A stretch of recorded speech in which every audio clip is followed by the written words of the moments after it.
Oiê, Milene por aqui. Esse é mais um episódio do Autocompaixão, Olhar Além.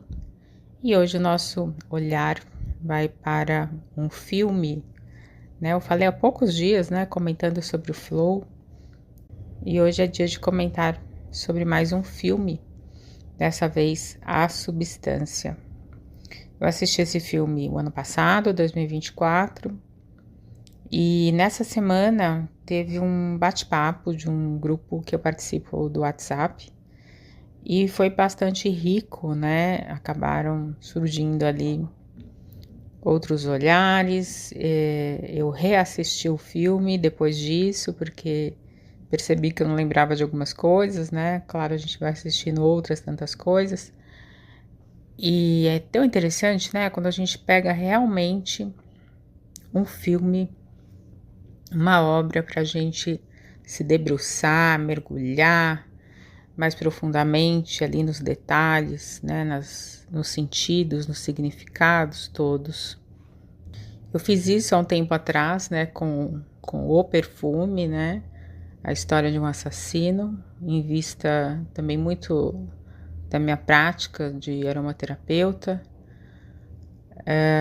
E foi muito interessante também. Depois eu assisti com outras pessoas, né? A gente foi traçando ali os comentários e o quanto, né, vai ganhando de riqueza a obra.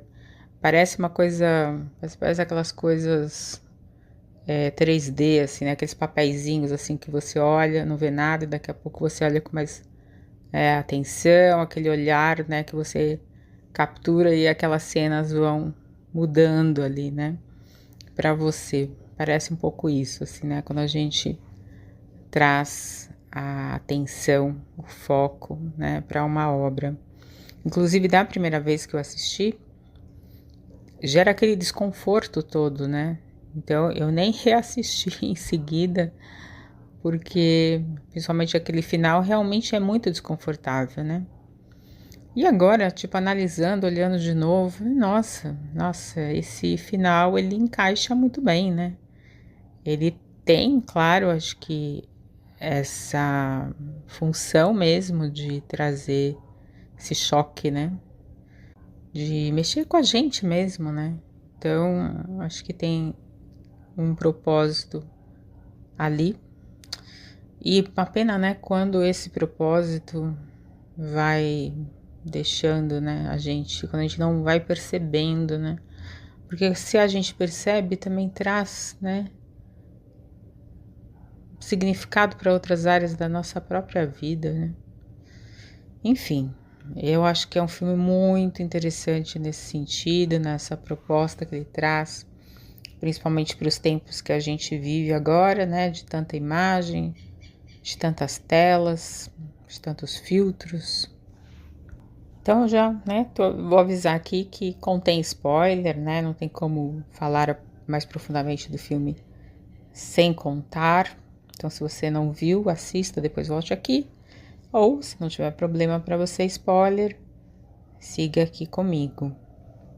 Eu vou passar aqui pelo texto, comentar algumas coisas, estou com ele aberto aqui, mas vou deixar o link aqui embaixo, então acho que vale a pena também ir lá, dar uma lida, refletir do que, né, às vezes, principalmente podcast, né, às vezes a gente tá fazendo uma coisa e ouvindo, né, junto, então a gente tá com a atenção dividida, então acho que vale a pena depois trazer um foco aí pro texto. Eu, né, reassisti e coloquei minhas considerações aqui, minhas análises, né? Fui buscar um pouquinho em outros lugares também, para somar, para percebendo também outros olhares, para compor aqui também esse texto. Mas muita coisa acabou vindo aqui da minha percepção mesmo. Bom, então o filme começa, né, com aquela linha do tempo ali mostrando meio que a gente já vai encontrar ali no filme. Tem uma coisa que eu reparei de início, que eu não tinha reparado da primeira vez, que é o lugar, né, onde a Elizabeth vai buscar a substância. E é muito metáfora, né, porque o lugar ele é sujo, pichado, escondido. Inclusive, ela precisa se abaixar ali para entrar, porque aquela porta nunca abre totalmente. Abre para baixo da metade, né? Então, você precisa ali praticamente se rebaixar, né? Se sujeitar, ou talvez uma ideia de sacrifício ali para você obter a substância. E aí é curioso porque todo o caminho, né, o lugar, depois o próprio corredor mostra que ainda é um lugar sujo, um lugar ali difícil, né, de se passar. E aí ela chega na salinha, a salinha é toda clara, né, toda branquinha, limpa, clean. Então, talvez seja ali a proposta de ser similar aos lugares que a gente encontra, né? Então, os lugares que, mesmo as pessoas que vão fazer esses procedimentos, né, perigosos aí, que já levou a óbito muitas pessoas também, os lugares são bonitos, né? Os lugares são limpos, né, esteticamente perfeitos. Mas o caminho pode ser um caminho numa alegoria e numa metáfora sobre a sordidez, né, desse caminho, sobre o sacrifício para esse caminho. A substância, né, o filme, ele tem realmente esse recorte estético, né, essa crítica dos exageros, mas a gente também pode ver, né, inclusive isso foi um tema do grupo ali também, que a substância também cabe em tantas outras coisas, né? Outras tantas coisas podem serem vendidas como a melhor versão de você mesma, né? Que é essa autoestima, né? Esse caminho da autoestima imposta. Então pode ser, às vezes, um curso que se venda, pode ser alguma terapia, alguma via de autoconhecimento, né? Não aqui generalizando, porque tem muitas coisas boas, claro, mas tem muitas coisas que te levam, né, na ideia dessa sua melhor versão e podem ser análogos aí à substância. Bom, a objetificação, né, sobre as mulheres é gritante, ela tá em todo o filme, tá em praticamente todas as falas masculinas ali, exceto daquele amigo dela ali, o Fred. E também gestos, né, como o do Harvey, ali comendo camarões, né, aquela forma grotesca e dizendo como ela deveria, né, ser. Tem toda uma sexualização dos corpos femininos, né, mostrados ali em close, em câmera lenta. Então esse eu acho que é o grande pano de fundo, né, essa objetificação da mulher. E tem uma objetificação que não é necessariamente para a mulher, ali no caso, que é da voz, né, desse atendente ali da substância. E aí é curioso, né, porque ele só continua o atendimento depois que se diz o número, né, então o nome, né, não importa, né. Então o consumidor, né, dessa melhor versão de si, da substância, é mais um número, ele é mais um objeto. No bate-papo que eu comentei, também surgiu essa confusão, né, de parecerem duas. Então, ficou uma relação para algumas parecida com mãe e filha. Ficou parecendo uma relação entre mais nova, mais velha. Mas isso não é exatamente o contexto do filme, né? O contexto do filme é que elas são uma. Então, a Elizabeth, toda hora, principalmente, né, a Elizabeth, a Sui também, lembrada de que elas são uma, né? Então, nós também, em consequência, somos lembrados disso a todo momento. Ele diz, né, tudo vem de você. E aí ela bate na cabeça, né, dizendo para ela assim, pare, né? Mas essa forma autônoma ali que é a Sui, né? Então, a Sui, não sei se é essa a ideia, mas ela parece nessa forma autônoma, sem a maturidade da Elizabeth. Então, todo o tempo, né, que a Sui acaba gerando desequilíbrio por tirar, né, o tempo da Elizabeth em seu favor, em seu, né, entre aspas aqui, porque é ela mesma. Então, parece ser esse desequilíbrio, de certa forma, da primeira fase de vida, que pode ter consequências na segunda fase de vida, né, após os 50 anos. Mas eu acho que dá para viajar aqui, dá para relacionar outras coisas, né, dentro desse desequilíbrio, né, dá para relacionar os desejos do ego, ou até da necessidade geral, né, de equilíbrio. Isso eu acho muito interessante também, né, se a gente pensar, porque realmente é tudo equilíbrio, né?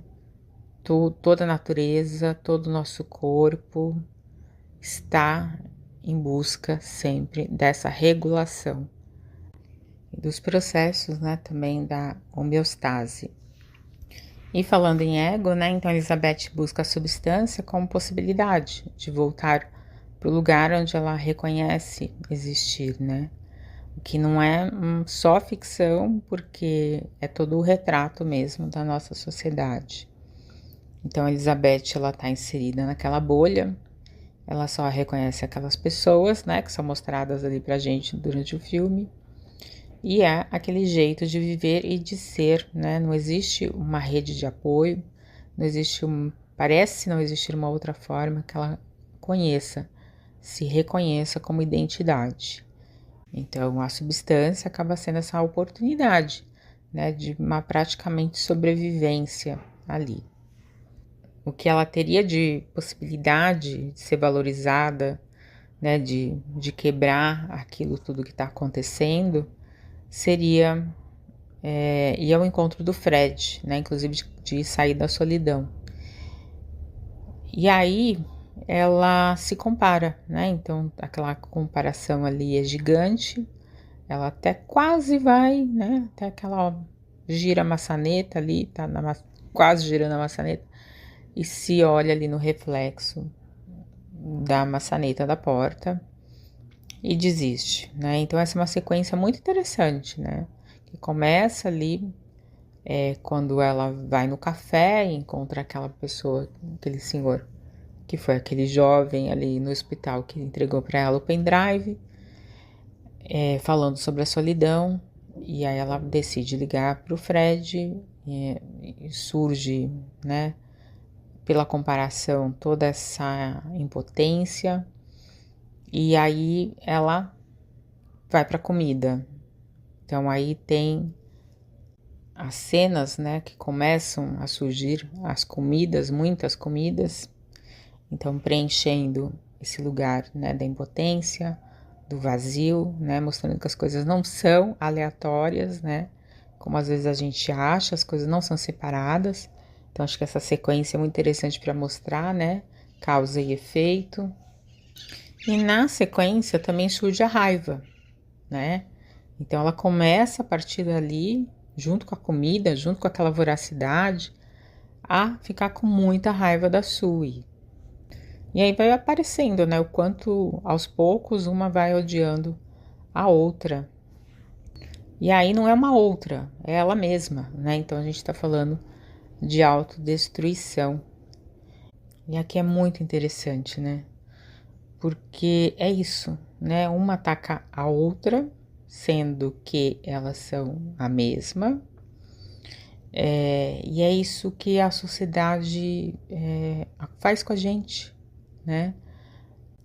Porque nós somos levadas a acreditar que algo está faltando, que algo está errado, e nós corremos, né, atrás das coisas, com a nossa energia, com o nosso dinheiro, com o nosso tempo. Nós fazemos isso individualmente. Então existe toda essa cobrança, né? A cobrança por um corpo jovem, bonito, pela pureza, que também é mostrada, pelo comportamento, pela adequação. E aí abusam dos nossos corpos e depois faz com que a gente abuse nós mesmas dos nossos corpos quando eles parecem não estarem mais adequados ao sistema. E é muito, né, pesado isso e é uma realidade. A história também, ela acaba tendo uma ideia, né, de um conto horror, assim, né? Porque também eles vão pegar algumas referências, né? Então a gente vê a capa, né, amarela. Então, ao invés, né, dos símbolos, né, de capa vermelha, de maçã, dos contos, aqui vai ser, né, a gema, o ovo, com a ideia aí, né, da criação. E aí a capa amarela também nessa representação dessa gema, que é o logo ali também da substância. Tem aquele momento ali de vestido azul, nossa, igual, né, praticamente os contos de fadas, Cinderela. Então, essa princesa, né, realmente, né, jovem, pura, ou de bom coração, né, como cita ali o Harvey.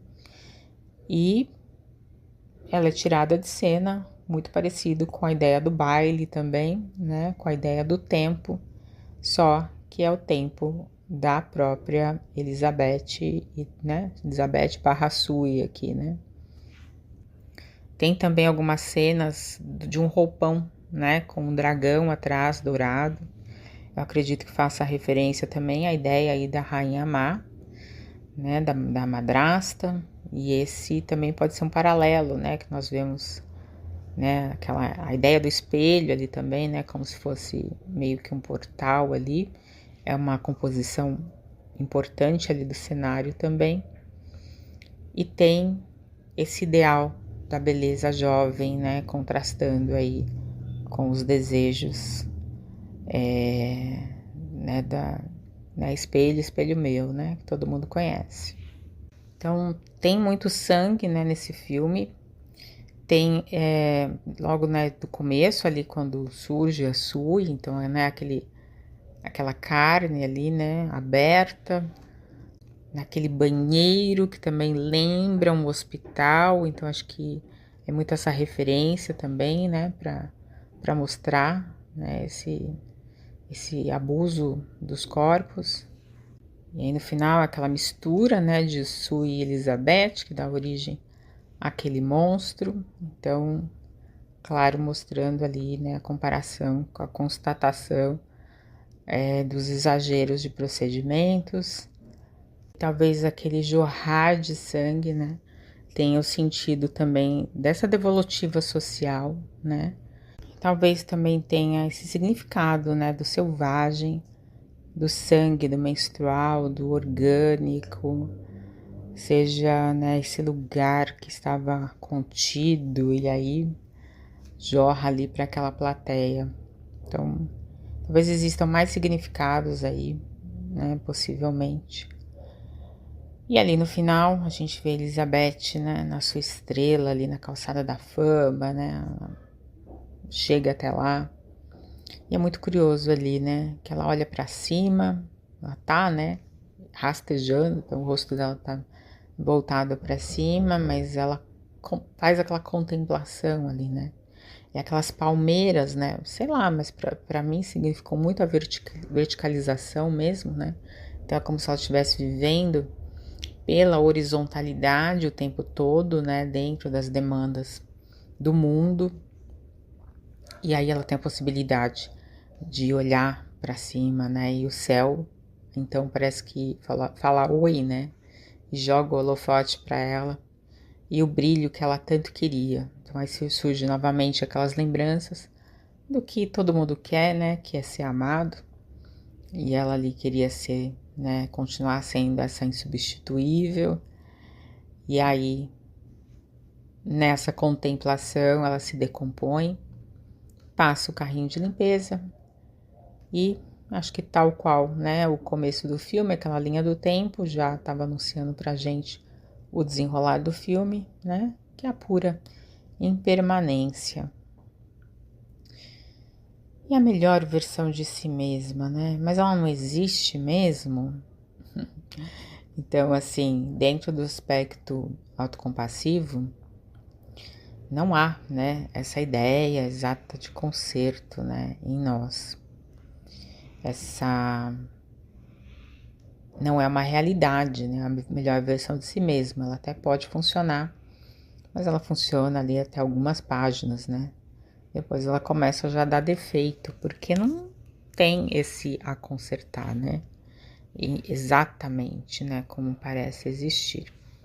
O que nós não percebemos é que nós somos induzidas, né, a esse lugar, a encontrar os vazios e as faltas que são construções. Então, no movimento autocompassivo, como, né, eu já falei, ele é muito contra a ideia, né, do mundo que precisa lucrar, principalmente dentro do capitalismo. A felicidade, ela não gera lucro, né? Então precisam se colocar, né, nas pessoas a ideia, né, de falta, de infelicidade. Então não é que nós, né, somos contra a ideia, né, de fazer coisas legais pra gente, de se arrumar, de fazer até um procedimento estético, de buscar desenvolvimento pessoal, né? Nessa ideia da melhor versão de si. Mas é quando isso vira a solução, é de quando a gente acredita muito de que está errada, é de quando a gente acaba investindo demais, nos empenhando algo que vai tirar o nosso tempo, né? Assim como a Sui acabou tirando o tempo ali da Elizabeth, né? Com uma parte, né, da Elizabeth sendo Sui, né? Acabou fazendo isso. Então, é quando a gente acredita que precisa mudar para se aceitar. Então, esse é o problema, né? É o lugar onde as coisas estão, na ordem das coisas. É na falta também, principalmente, eu acho que o filme é muito feliz, né, em colocar isso, na falta de equilíbrio. Na ideia também de achar que corpo e mente são separados, que eles vão conseguir se dar bem de forma autônoma. E não dá, porque o corpo é esse reflexo da mente. Mas que é preciso entender que não é um problema individual, né? Não tá no indivíduo. A grande questão é você conseguir perceber isso. Eu acho que essa também, né, é uma narrativa ali bastante importante ali trazida nesse filme. E como falei, vou repetir, tô deixando aqui embaixo a referência onde está, né, o texto que eu escrevi. Deixar duas dicas também, que é os poderes da autocompaixão, para você mergulhar numa forma muito diferente, né, do que seria essa vida da Elizabeth, né, com outras perspectivas, né, podendo não cair nos mesmos lugares aí que a Elizabeth caiu, e como tantas de nós caem, com compras de tantas substâncias, né, das suas ideias, né, das ideias vendidas, né, da melhor versão de nós mesmas. E tem também um curso, tá ali dentro do Insight Timer, tem ele também na Hotmart, dá para ver ali também no site autocompaixão.com.br, que é o autocompaixão como antídoto sistêmico. Lá a gente vai entender um pouquinho melhor também dos movimentos que o sistema nos induz. Se quiser dividir também a sua opinião, a sua percepção sobre o filme, deixa aqui nos comentários, aqui embaixo. Vai ser um prazer conhecer, saber, ler e responder. E até o próximo episódio.